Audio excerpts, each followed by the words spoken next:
السلام علیکم ورحمۃ اللہ وبرکاتہ۔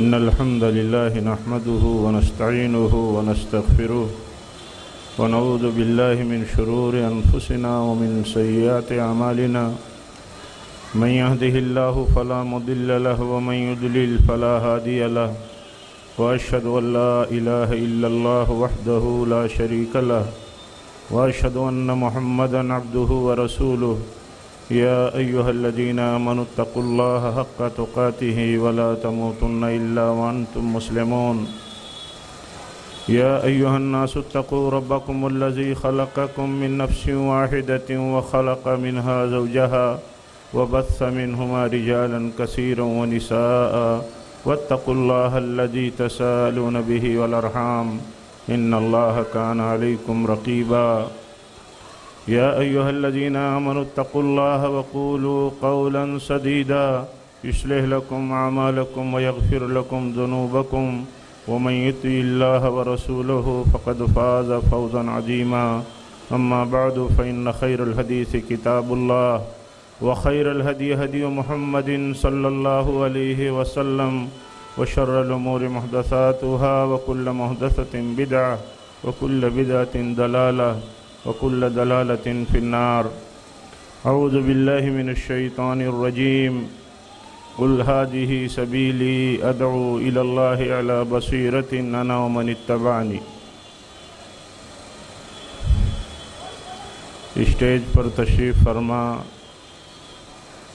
جماعت کے فاضل علماء کرام اور اس مبارک اجلاس عام میں تشریف فرما معزز حاضرین، بزرگوں، عزیز نوجوانوں، اسلامی ماں اور بہنوں،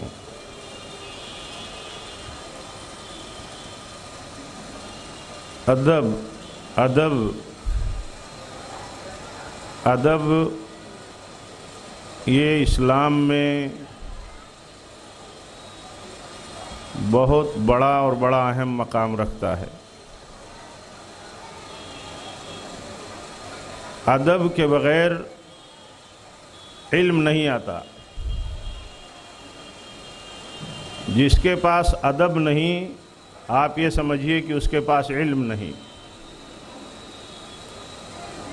سلف سے یہ چیز منقول ہے، ملتی ہے۔ وہ کہتے ہیں کہ ہم پہلے ادب سیکھتے تھے پھر علم سیکھتے تھے۔ اور آپ سوچئے زندگی کے ہر پہلو کے تعلق سے اسلام میں کس طرح آداب کو ملحوظ رکھا گیا ہے۔ ہر مسئلے میں ادب کام کرتا ہے، ہر مسئلے میں ادب کام کرتا ہے۔ اٹھنے میں، بیٹھنے میں، کھانے میں، پینے میں، برتاؤ میں، چھوٹے بڑوں کے ساتھ معاملات میں، حتیٰ کہ استاد اور شاگرد کے مسئلے میں، کاروبار میں، زندگی کے تمام مسئلوں میں ادب کام کرتا ہے۔ بات میں، معاملات میں بات کرے تو آدمی ادب سے کرے، برتاؤ کرے تو ادب سے کرے۔ ادب اتنا اہم ہے۔ ادب اگر آدمی کے پاس نہیں ہے تو آپ یہ سمجھیے کہ وہ محروم ہے، محروم ہے۔ ادب آدمی کے پاس نہیں ہے تو جو چاہتا ہے وہ زبان سے الفاظ استعمال کرتا ہے، جو چاہتا ہے وہ سنٹنس نکالتا ہے۔ اس لیے کہ اس کو کنٹرول کرنے والا ایک بہت اہم چیز جو ادب ہے وہ چیز نہیں ہے۔ اس لیے ادب کی بہت اہمیت ہے۔ آپ سوچئے مجلسوں میں بیٹھنا اور شرعی مجلس ہے یہ، اس کے لیے بھی ادب ہے۔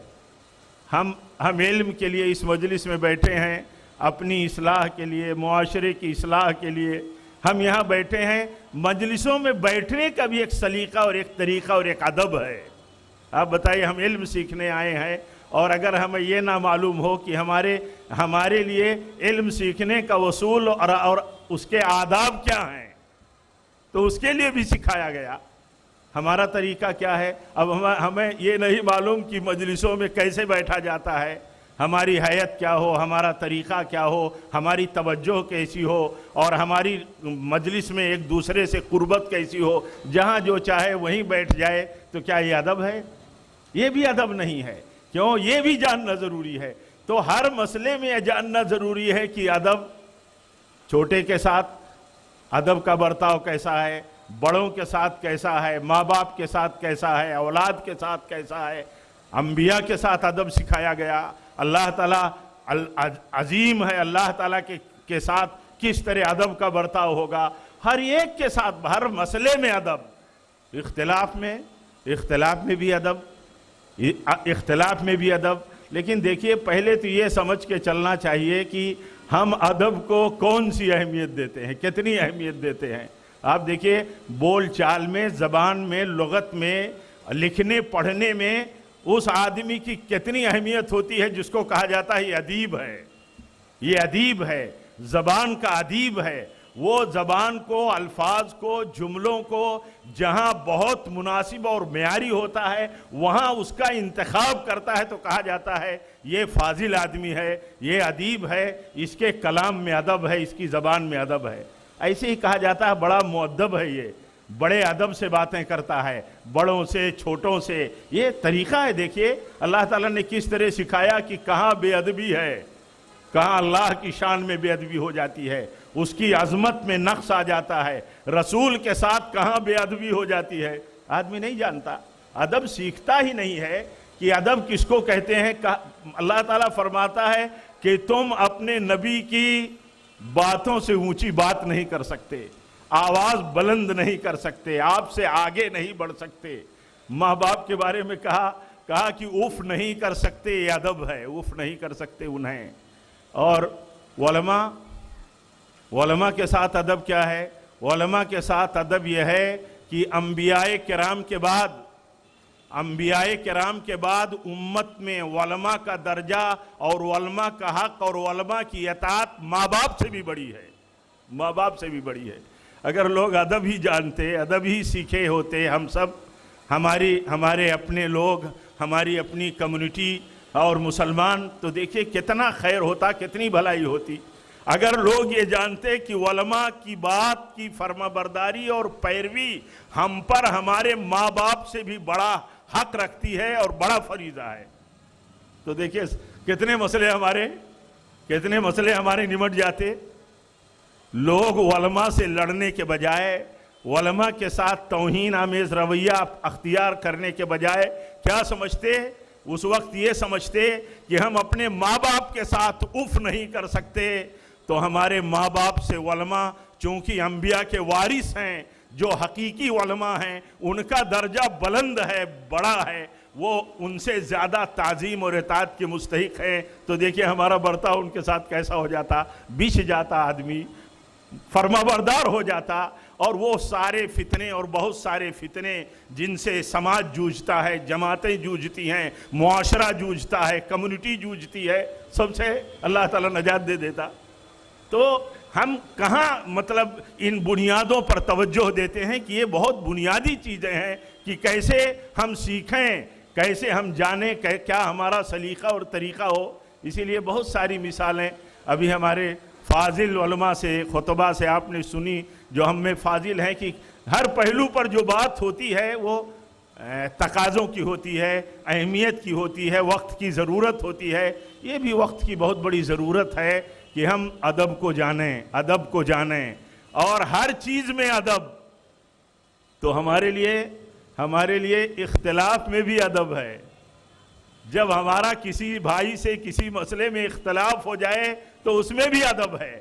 اور ادب جو ہے، ادب کا ذہن بنائے، علم ہو، سمجھ کے ساتھ، پھر ادب کے ساتھ اس علم کا برتاؤ ہو، برتے آدمی، تب اس کا صحیح نتیجہ ہوگا۔ اور نتیجہ صحیح نکلے نہیں نکلے یہ تو سب اللہ کی طرف سے ہے، ہم آزمائشوں میں کامیاب ہو جائیں گے۔ تو اختلاف میں دیکھیے، اختلاف اللہ کی سنت ہے۔ اختلاف کیا ہے؟ یہ اللہ کی سنت ہے۔ اس نے ہمارے بیچ میں اختلاف کے مسئلوں کو رکھا ہے اور اختلاف ہوتا رہے گا۔ اس اختلاف کو اللہ تعالیٰ نے ہمارے لیے آزمائش کی بنیاد بنایا ہے۔ ہمیں آزمانا چاہتا ہے اللہ، ہمیں آزمانا چاہتا ہے کہ اختلاف میں ہم طریقہ، رویہ اور حق پسندی کا انداز کیسا اپناتے ہیں۔ یہ اللہ تعالیٰ کی سنت ہے۔ اس لیے اس سنت کونیہ اور قدریہ کو ہمیں سمجھنا چاہیے کہ سنت ہے اختلاف. اللہ تعالیٰ نے پیدا کیا ہے کس لیے؟ تاکہ ہمیں آزمائے. آپ بتائیے، سورج کو اللہ تعالیٰ نے پابند کر دیا، سورج کو پابند کر دیا، چاند کو پابند کر دیا، اور مخلوقات کو پابند کیا، رات اور دن کو پابند کر دیا. اللہ کے حکم سے پابند ہیں. لیکن انسانوں کو، ہم کو اور آپ کو کیا کر دیا؟ آزاد کر دیا. چاہو تو اختلاف کرو، چاہو تو اتحاد کرو، چاہو جو جیسا چاہو وہ کرو. اب ہمارا کام کیا ہے؟ ہمیں اختلاف کے ماحول میں، اختلاف کی صورتوں میں ہمارا طریقہ کیا ہونا چاہیے؟ ہمارا طریقہ یہاں بھی ادب کا ہی ہونا چاہیے، کیونکہ ہر جگہ ادب مطلوب ہے. آپ سوچو، ہر جگہ ادب مطلوب ہے، ہر چیز میں ادب مطلوب ہے. ہر چیز میں ادب، یہ جانتے ہیں، یہ زینت ہے، یہ جمال ہے، یہ کمال ہے، یہ ذریعہ ہے خوبصورتی کا، بہتری کا. تو آپ بتائیے، اس خوبصورتی اور بہتری کو ہم کیسے قائم رکھ سکتے ہیں جب ہمارے بیچ میں اختلاف ہو جائے؟ کسی مسئلے میں جب اختلاف ہو جائے تو ہم کیسے قائم رکھ سکتے ہیں؟ ہم قائم رکھ سکتے ہیں اسی طریقے سے جو طریقہ ہمیں سکھایا گیا ہے. وہ طریقہ یہ ہے کہ جب اختلاف پیدا ہو جائے تو یہ دیکھیں کہ اختلاف کیسے پیدا ہو گیا، کس مسئلے میں پیدا ہو گیا. کبھی کبھی اختلاف پیدا ہو جاتا ہے، وہ بنیادی مسئلوں میں پیدا ہو جاتا ہے. بنیادی مسئلوں میں عقیدے کا مسئلہ ہے، مسلمات کے مسائل ہیں، فرائض اور عبادات کے واجبی مسائل ہیں، وہاں بھی اختلاف پیدا ہو جاتا ہے. جب اختلاف پیدا ہو جائے تو اختلاف جن سے ہو، ان کے تعلق سے یا ان سے ہمارا طریقہ کیا ہو، ان کے تئیں ہماری پہلے تو سوچ یہ ہونی چاہیے کہ ہو سکتا ہے کہ یہ اس مسئلے کو سمجھے نہ ہو سکتا ہے یہ سمجھ نہ سکے ہو مسئلہ، اس لیے اختلاف کرتے ہیں. تو ہمارا طریقہ یہ ہے کہ ادب سے ہم مسئلے کو، اس مسلمہ مسئلے کو، عقیدے کے مسئلے کو، فرض اور واجب کے مسئلے کو سمجھانے کی کوشش کریں. ادب سے ہٹے نہ، زبان کا ادب، برتاؤ کا ادب کہیں بھی ہمارے ہاتھ سے، ہمارے معاملات سے چھوٹنے نہ پائے، یہ سمجھتے ہوئے کہ ہو سکتا کوئی عالم ہی ہو سکتا ہے کوئی عالم ہی ہو، کسی مسلمہ مسئلے میں اس کو علم نہ ہو سکتا ہے کہ نہیں، اور عالم ہے تو اس نے برات ظاہر کر دی ہے، اس نے اعلان کر دیا ہے. وہ کوئی امام ہو، کوئی مجتہد ہو، انہوں نے اعلان کر دیا ہے. کس بات کا اعلان کر دیا ہے؟ اس بات کا اعلان کر دیا ہے کہ کہیں ہم سے غلطی ہو جائے، ہم بشر ہیں، کہیں ہمیں دلیل نہ پہنچی ہو تو ہم اس کے خلاف کوئی بات کہہ جائیں. دلیل جب مل جائے تو یہ سمجھ لو کہ وہی میری رائے ہے، وہی میری بات ہے. اب بتائیے، ان کے خلاف ہم بے ادبی کی بات کیسے کر سکتے ہیں؟ جن کا عقیدہ ہے، جن کا طریقہ ہے، جن کا اناؤنسمنٹ ہے، جن کی صراحت ہے، میں دلیل کے ساتھ ہوں، کتاب و سنت سے دلیل مل جائے، صحیح حدیث مل جائے تو میرا بھی وہی طریقہ ہے، میرا بھی وہی مسلک ہے. تو اب بتائیے، یہ اعلان کرنے کے بعد کسی امام اور بزرگ کا، کسی عالم اور مجتہد کا کیا ہماری زبانوں سے وہ ہدف ملامت ہو سکتا ہے کہ کسی مسئلے میں ان سے کوئی اور بات ہو گئی؟ تو ظاہر سی بات ہے، یہ کہنے کے بعد جب دلیل مل جائے تو وہی میرا مسلک ہے، وہ بری ہیں، اور ہماری زبانوں سے بے ادبی کی بنیاد پر وہ مستحق تان ہو جاتے ہیں، تشنیع ہم کر دیتے ہیں، ان پر غلط جملے استعمال کر دیتے ہیں، ان کے منہج اور مسلک جو چلا آ رہا ہے اس کے خلاف باتیں کرتے ہیں. تو اس سے بچنا ضروری ہے. اس سے ایک اختلاف وہ ہوتا ہے جس میں آپشن ہوتے ہیں، یعنی ایک کے بجائے ایک سے زیادہ شکلیں ہوتی ہیں. مثال کے طور پر نبی صلی اللہ علیہ وسلم نے فرمایا، اس موقع پر آپ نے فرمایا، جو اللہ اور اس کے رسول پر ایمان رکھتا ہے، وہ آپ نے اپنے صحابہ کی جماعت سے فرمایا جنہیں آپ بنو قریظہ کی طرف بھیج رہے تھے. آپ نے فرمایا، تم میں کوئی عصر کی نماز نہ پڑھے یہاں تک کہ وہ بنو قریظہ میں پہنچ جائے، بنو قریظہ میں جا کر کے پڑھے عصر کی نماز. دیکھیے، عصر کا وقت راستے میں ہی ہو گیا. صحابہ کرام کو عصر کا وقت جو ہے وہ راستے ہی میں ہو گیا. یہ قافلہ تھا مجاہدین کا، ان کے سامنے وقت آ گیا عصر کا بیچ راستے میں. تو اب کچھ لوگوں نے عصر پڑھ لی، کچھ لوگوں نے کہا پیارے نبی صلی اللہ علیہ وسلم نے فرمایا ہے عصر کی نماز تم بنو قریظہ میں پڑھنا.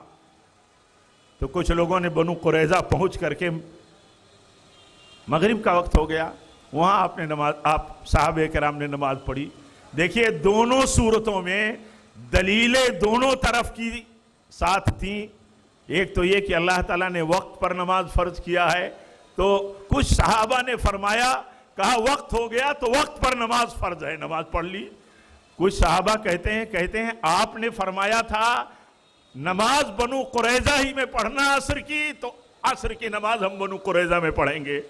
دیکھیے کسی پر نکیر نہیں کی گئی، کسی پر نکیر نہیں کی گئی۔ تو کبھی ایسا ہوتا ہے کہ دلائل ہوتے ہیں ساتھ دیتے ہیں، دلائل ساتھ ہونے کی بنیاد پر، دلائل کی بنیاد پر اگر عمل میں دو آپشن نکلتا ہے، تنوع ہوتا ہے، تو اختلاف تنوع ہوتا ہے، الگ الگ شکل اختلاف کی بن جاتی ہے، تو دیکھیے ایک دوسرے کے اوپر نکیر نہیں ہوتی، ایک دوسرے کے اوپر تان تشنی نہیں ہوتی، کسی بھی غلط الفاظ کا استعمال کی کوئی گنجائش نہیں ہوتی، کیونکہ ایک آدمی دلیل کے ساتھ ہے، تقلید کے ساتھ نہیں ہے، دلیل کے ساتھ ہے۔ یہ نہیں کہ ایسا کرتے ہیں تو ہم بھی کریں گے، ایسا نہیں۔ دلیل کی بنیاد پر اختلاف جب ہوتا ہے تو اس کو کہا جاتا ہے اختلاف تنوع۔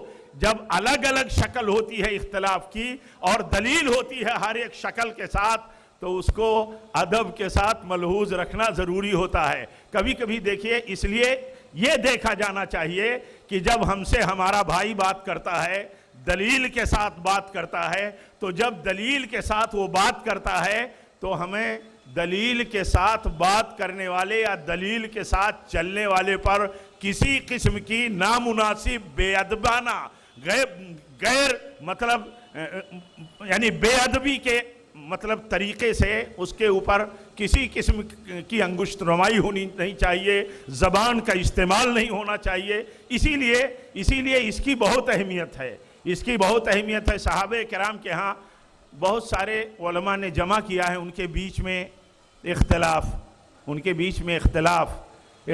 جمع کیا ہے، اور ان کا ایک دوسرے کے ساتھ برتاؤ جمع کیا ہے۔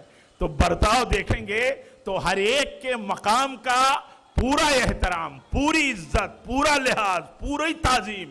یہ بڑے ہیں، عمر ابن خطاب رضی اللہ تعالیٰ عنہ ہیں، خالد بن ولید ہیں، بڑے بڑے صحابہ ہیں، اور ایک دوسرے سے اگر کسی مسئلے میں اختلاف ہے تو اختلاف کے مسئلے کو جب تک ایک دوسرے کے تئیں اختلاف کے مسئلے کو جب تک ان کے بیچ میں معلوم اور ملحوظ رکھا جاتا ہے، تو لیکن ادب پورا ادب ملحوظ ہے، ان کے مقام کے ساتھ، عزت کے ساتھ، احترام کے ساتھ بات ہوتی ہے، شان اور عزت گھٹائی نہیں جاتی، ایک دوسرے کا جو مقام اللہ تعالیٰ نے دیا ہے اس کو گھٹایا نہیں جاتا۔ دیکھیے ہمارے ہاں اس کا بہت کم لحاظ رکھا جاتا ہے، بہت کم۔ اختلاف کرنے والا کسی بھی مسئلے میں ہمارے مخالف ہوا تو ہم آخری حدوں کو پار کر گئے، ہم نے ادب اور ہم نے سلوک اور ہم نے اخلاق اور ایک دوسرے کا مقام اور لحاظ سب کو ہم نے چھوڑ دیا، سب کو ہم نے تج دیا۔ یہ طریقہ نہیں ہونا چاہیے۔ امام شافعی رحمۃ اللہ علیہ سے ایک شخص سے مناظرہ ہوا، ایک مسئلے پہ مناظرہ ہوا اس ایک مسئلے پر، اور پھر الگ الگ ہو گئے، مجلس ختم ہوئی، دونوں الگ الگ ہو گئے۔ پھر امام ذہبی رحمۃ اللہ علیہ نے اس واقعے کو نقل کیا ہے، تو پھر وہ جن سے مناظرہ ہوا تھا امام شافعی رحمۃ اللہ علیہ کا، پھر وہ کہتے ہیں کہ میری ملاقات ہوئی، تو امام شافعی رحمۃ اللہ علیہ کہتے ہیں ان کی کنیت ابو موسیٰ تھی، ابو موسیٰ، کیا یہ بات صحیح نہیں ہے کہ ہم بھائی ہیں، بھلے ایک مسئلے میں ہم متفق نہیں ہوئے، ایک مسئلے پہ ہمارا مناظرہ ہوا، بحث ہوئی، ہم اچھے طریقے سے اس پر مجادلہ کیے، لیکن یہ بتاؤ کہ کیا یہ بات صحیح نہیں ہے کہ ہم بھائی ہیں؟ اور جب ہم بھائی ہیں تو یہ بھائی بندی اور اخوت اور یہ بھائی چارہ ہمارا قائم رہنا چاہیے، بھلے ہمارا یا چند مسائل میں اختلاف ہو۔ آپ بتائیے، اس کا بھی کہیں لحاظ ہے؟ عام طور پر اس کا بھی کہیں لحاظ ہے کہ ہم عقیدے میں بھائی ہیں، توحید میں بھائی ہیں، مسلک میں بھائی ہیں، ہمارا طریقہ ایک ہے، وصولوں میں ہم متفق ہیں، ہم کتاب و سنت اور سلف کے طریقے پر چلنے والے لوگ ہیں، اس سے ہٹنے والے لوگ نہیں ہیں۔ ہمارا کنسپٹ ہے، ہمارا اسٹینڈ ہے، ہمارا یہ طریقہ ہے، ہمارا یہ رویہ ہے۔ ہو سکتا ہے ہم چند مسائل میں اختلاف کریں، تو کیا چند مسائل میں اگر ہمارا اختلاف ہے تو کیا ہماری یہ بھائی بندی، ہمارے عقیدے توحید اور اس بنیادی مسلک سے ہم ایک دوسرے سے الگ ہو گئے؟ آپ بتائیے ہے صورتحال کیا؟ آج عام طور پر دیکھیے پریکٹیکل ہے کیا؟ آدمی بھائی بھی مانے گا، اپنا بھی مانے گا، عالم بھی مانے گا، وقت بے وقت انہی کو اپنا مددگار اور دین حق اور مسلک حق کے لیے سپورٹر بھی مانے گا، لیکن اگر چند ایک مسئلے میں اختلاف کا سامنا ہوگا تو ساری بھائی بندے اور اس اخوت کے سارے رشتے کو برباد کر دے گا، سارے رشتوں کو برباد کر دے گا۔ زبان وہ استعمال کرے گا جو زبان تو غیروں کے لیے نہیں استعمال کی جا سکتی، جو زبان، جو الفاظ غیروں کے لیے نہیں استعمال کیے جا سکتے، وہ زبان آدمی استعمال کرنا شروع کر دیتا ہے۔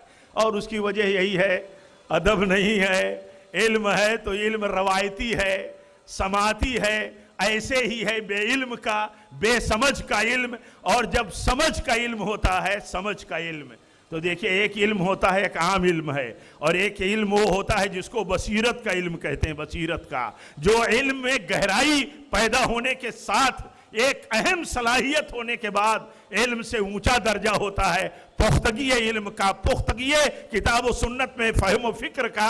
اس وقت آدمی بصیرت میں ہوتا ہے، اور جب بصیرت میں ہوتا ہے، اللہ اسے بصیرت دیتا ہے، تب وہ یہ سمجھتا ہے کہ اسلام نے ہمیں بھائی بھائی بنایا ہے، عقیدے توحید نے ہمیں بھائی بنایا ہے، صحابہ کے مسلک، سلف کے مسلک کی بنیاد پر ہم بھائی بھائی ہیں۔ تو ہمارے بیچ میں پیدا ہونے والے چند مسائل، چند ایشو کے اختلافات ہمارے اس رشتے کو برباد کرنے والے نہیں ہو سکتے۔ کیسے فرمایا امام شافعی رحمۃ اللہ علیہ نے؟ کتنی بھلی بات ہے، کتنی درست بات ہے یہ کہ ہم تو بھائی بھائی ہیں، اگرچہ ہم کسی مسئلے میں مناظرہ کر لیے، بحث کر لیے، یا مناظرہ بحث ہمارا جاری ہے اور ہم متفق نہیں ہوئے، تب بھی ہمارا رشتہ نہیں ختم ہوا، تب بھی ہمارا رشتہ نہیں ختم ہوا۔ ہمیں یہ دیکھنا چاہیے، اور ہم جب آداب نہیں ملحوظ رکھ پاتے تو اس کی ایک وجہ اور ہوتی ہے، اس کی ایک وجہ یہ ہوتی ہے کہ ہم مسائل میں، معروف اور منکر میں، یا مطلب واجب اور مستحب میں، ضروری مسائل میں، جائز اور اسی طرح واجبی مسائل میں ہم فرق نہیں جانتے، ہمارے پاس فرق نہیں ہوتا۔ ہم یہ نہیں دیکھتے کہ اس مسئلے میں ہم کس حد تک اختلاف کریں گے اور اختلاف آداب سے کریں گے، ہمارے پاس علم نہیں ہوتا۔ علم نہیں ہوتا تو بہت مشکل پیدا ہوتی ہے۔ جیسے چھوٹے چھوٹے مسئلوں کو بنیاد اختلاف بنا کر کے بڑی بڑی نعمتوں کو، بڑے بڑے نفعوں کو ہم ضائع کر دیتے ہیں، ہم برباد کر دیتے ہیں۔ یعنی بڑا نفع، بڑا پرافٹ حاصل کرنے کی ہمیں فکر کرنی چاہیے، اور چھوٹے چھوٹے نقصان کو ہمیں برداشت کرنا چاہیے۔ یا کہیں مستحب عمل ہے، نیک عمل ہے، لیکن اس نیک عمل اور مستحب عمل کے پیچھے ہم بڑا بڑا نقصان اور اختلاف کر کے گروپ بندی کا شکار کر لیتے ہیں اپنے آپ کو۔ ہم اس وقت نہیں دیکھ پاتے کہ کتنا بڑا ٹارگیٹ ہمارا ہاتھ سے جا رہا ہے۔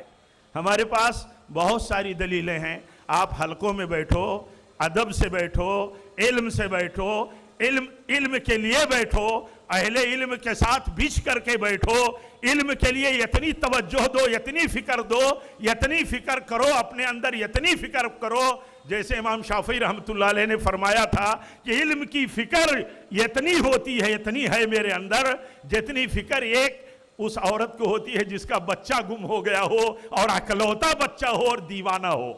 دیوانہ ہوگی وہ عورت کی نہیں، بے چین و بے قرار ہوگی کہ نہیں، اکلوتا بچہ گم ہو گیا ہے، اس کو ڈھونڈنے کے پیچھے لگی ہوئی ہے۔ تو وہ کہتے ہیں علم ہم ایسے ڈھونڈتے تھے، ایسے ہمارے ہاں علم کی مجلسیں ہوتی ہیں، ہم کیا کہیں، ہمارے ہاں علم کی مجلسیں ہوتی ہیں، جو علم کے وکیل، فکر کے وکیل ہوتے ہیں، وہ بھی مجلسوں میں یہ نہیں جانتے کہ علمی مجلسوں کے آداب کیا ہوتے ہیں، علماء اور بڑوں کے ساتھ بیٹھنے کے آداب کیا ہوتے ہیں۔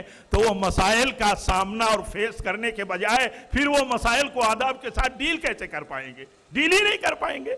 آپ کو بتایا، پہلے ہی یہ بات بتائی گئی کہ دیکھیے علماء کا مقام علم کی بنیاد پر ہے۔ میراث نبوت کی بنیاد پر ہے۔ ہمارے دلوں میں علماء کا مقام کتنا ہے؟ عام آدمی علماء سے ان مسائل پر بحث کرتا ہے جن مسائل پر علماء سے علماء ہی بات کر سکتے ہیں، یہ بھی ادب ہے۔ کبھی ہم سوچتے ہیں کسی مسئلے میں کسی عالم کا کسی دوسرے عالم سے اختلاف ہے تو بات کون کرے گا؟ بات کون کرے گا؟ ہر کس و ناکس بات کرے گا؟ ہر آدمی بات کرے گا؟ اس کے لیے بھی ادب اختلاف ہے کہ وہ لوگ اختلاف کریں گے، بات کریں گے جو اس مقام کے ہیں، اس حیثیت کے ہیں اور اس سطح کے لوگ ہیں۔ ہر کوئی نہیں کرے گا، کیونکہ وہ نہیں کر سکتا، وہ نہیں جانتا ہے، جس کا مقام نہیں، جس کے پاس علم نہیں۔ تو یہ چیز ضروری ہے۔ میں عرض یہ کر رہا تھا کہ دیکھیے مسئلے کبھی بڑے اہم مسئلے کھڑے ہوتے ہیں، چھوٹے مسئلے کو اگر آدمی بڑا بنا دے گا تو کتنے بڑے مسئلے کھڑے ہو جائیں گے۔ پیارے نبی صلی اللہ علیہ وسلم فرماتے ہیں کہ یہ کعبہ، یہ حتیم جو آپ دیکھ رہے ہیں، یہ حتیم، پیارے نبی صلی اللہ علیہ وسلم فرماتے ہیں کہ میں کعبہ کو اس کی اصل بنیادوں پر بنا دیتا۔ یہ مستحب عمل ہے، اچھا عمل ہے، لیکن آپ فرماتے ہیں کہ لوگ اختلاف میں پڑ جائیں گے، تو آپ فرماتے ہیں اس لیے میں اسے چھوڑ رہا ہوں۔ آپ نے چھوڑ دیا۔ آپ کے سامنے ٹارگیٹ کیا ہے؟ ہمارے سامنے ٹارگیٹ کیا ہے؟ چھوٹے مسئلوں میں ہم الجھ کر کے بڑے مسئلوں اور بڑے فائدوں کو ہم گنوا رہے ہیں۔ یہ عام طریقہ ہے۔ اس لیے دیکھنا چاہیے کہ ہمارا رویہ، ہمارا طریقہ، ہمارا برتاؤ کتنا مفید ہے۔ ہم کیپٹل ضائع کر دیتے ہیں پرافٹ کے چکر میں۔ کہیں کیپٹل ضائع کرنے والا، گنوا دینے والا، دیوالیہ اپنا کر دینے والا کبھی آدمی سمجھدار ہوگا کہ اس کی سمجھ اور اس کے عمل سے اس کا دیوالیہ ہوتا ہو، اس کا کیپٹل جاتا ہو اور کہتا ہو ہم پرافٹ حاصل کر رہے ہیں۔ ہمیں یہ دیکھنا چاہیے کہ ہمارے طریقوں اور رویوں سے ہمارا کیپٹل کیسے جا رہا ہے۔ کیپٹل کی فکر نہیں ہے، پرافٹ کی فکر ہے۔ یہ اس کاروباری مقام پر اور کاروباری نیٹ ورک میں رہتے ہوئے ہمارے لیے اس بات کو سمجھنا تو مشکل نہیں ہے۔ آج مسلمانوں میں اسلام کی اور خالص توحید کی، منہج اور عقیدے کی کتنی اہمیت ہے۔ آپ کہو کہ نہیں، اگر ہم نے غیروں کو اسلام پہنچا کر کے اگر ہم نے کچھ کام نہیں کر لیا تو ہم نے کچھ نہیں کیا۔ کام اصل وہی ہے۔ یہ کام نہیں اصل ہے کہ کلمہ پڑھنے والا مسلمان، توحید کا دعوے دار مسلمان، اللہ کی کتاب پر ایمان کا دعوے دار مسلمان، قبلہ اور رسول پر ایمان رکھنے والا مسلمان شرک میں مبتلا ہے، اختلاف میں مبتلا ہے، صحیح طریقہ چھوڑ دیا، بدعتوں میں مبتلا ہو گیا۔ اس کو خالص بنانا اور اپنے کیپٹل کو مضبوط اور راس المال کو ٹھوس بنانا، یہ کتنا ضروری ہے میرے بھائیوں۔ اس لیے ان سب چیزوں کو بہت بنیادی سوچ کے ساتھ ملحوظ رکھنا ضروری ہے۔ باتیں بہت ساری ہیں، بہت ساری اس موضوع پر اور اہل علم باتیں کریں گے۔ میں تو ایک سمجھ لیجئے پراگندہ زندگی کا فرد ہوں، منتشر ہی رہتا ہے سارا معاملہ اور ساری سوچ۔ اس لیے یہ جو ٹوٹی پھوٹی باتیں آپ کے سامنے میں نے رکھی ہیں، اللہ تعالیٰ سے دعا کرتا ہوں کہ رب العالمین ہمیں زندگی کے ہر مرحلے میں ادب سیکھنے کی، جو تعلیم ہے ادب کی، جو طریقہ اور سلیقہ ہے ہمارے لیے اسلام سکھاتا ہے، اللہ تعالیٰ ہمیں اس نقطۂ نظر سے اسے سمجھنے اور برتنے کی توفیق دے کہ اسلام میں ادب بہت بنیادی چیز ہے۔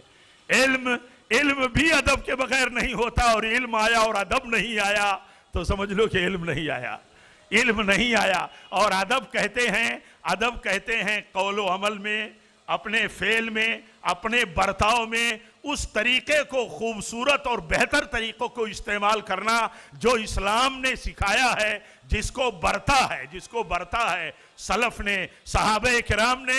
دیکھیے وہ کیسے، ابھی آپ نے بعض مثالیں سنی، کہیں موقع آ جاتا تھا اختلاف کا کسی ایک مسئلے میں، لیکن ان کا طریقہ جیسے بتایا جاتا تھا کہ ادب یہ ہے، تو سارے کے سارے لوگ ادب کے تقاضوں کے لیے اپنے آپ کو جھکا دیتے تھے، فدا کر دیتے تھے۔ ہمارا بھی یہی طریقہ ہونا چاہیے. ادب ہر مسئلے میں ضروری ہے. اختلاف میں ادب تو اور ضروری ہے کہ ہم اختلاف کیسے کریں گے, کیسے اختلاف کریں گے.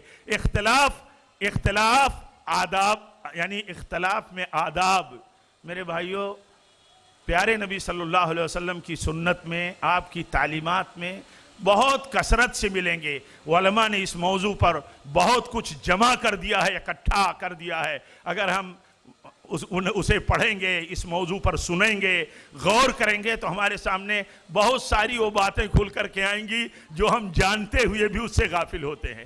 کبھی کبھی بہت ساری چیزیں ہم جانتے ہیں لیکن جب برتنا ہوتا ہے تو ہماری زندگیوں میں نہیں ہوتا. ہماری زندگیوں میں ادب کے ساتھ اس کا برتاؤ بھی ہونا چاہیے, برتاؤ میں ادب آنا چاہیے. اگر ایسا نہیں ہے تو ہم کمزور ہیں. اللہ سے دعا کرتا ہوں اپنے لیے, آپ سب کے لیے اور جتنے حاضرین ہیں سب کے لیے کہ اللہ تعالی ہمیں دینی ادب کے ساتھ جینے کی توفیق دے.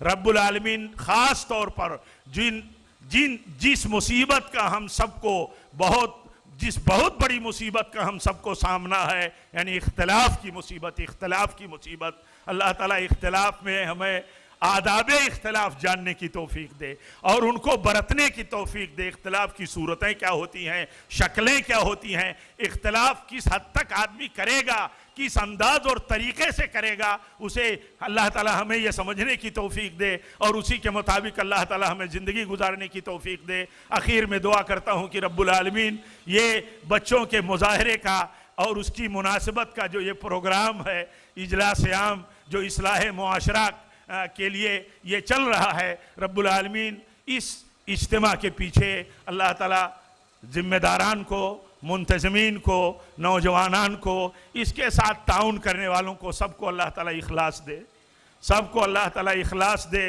اور سب کی کوششوں کو, آپ سب کی, ہم سب کی کوششوں کو, جو کچھ اس خیر کے عمل میں ہماری کوششوں کا جو بھی حصہ لگا ہے اللہ تعالیٰ اسے قبول فرمائے. اللہ قبول فرمائے. ہم دعا کریں کوئی چھوٹا بھی عمل ہو اللہ کے ہاں قبول ہو جائے, اللہ کی مرضی کا ہو جائے تو بہت بڑا ہے, اور بہت بڑا عمل ہو اور اللہ تعالیٰ کے ہاں قبول نہ ہو تو اس کی کوئی حیثیت نہیں, وہ مردود ہے. اس لیے ہم قبولیت عمل کی بھی دعا کریں. اس مجلس کی سعادت ذکر کی مجلس کی, اسی طرح اللہ تعالیٰ کے یاد کرنے کی مجلس کی, میراث نبوت کے تقسیم کی مجلس کی, اللہ تعالیٰ ہم سب کو سعادت عطا فرمائے. یہ مجلس ہم سب کے لیے, مرد و خواتین کے لیے, چھوٹے بڑوں کے لیے, اہل علم اور عوام کے لیے, سب کے لیے اللہ تعالیٰ اس مجلس کو مغفرت کی مجلس بنائے اور اس طرح کی مجلسیں ہمیں اللہ تعالیٰ بار بار نصیب فرمائے, بار بار ذکر کی مجلسوں کو نصیب فرمائے اور بار بار اللہ تعالیٰ ہمیں فیضیاب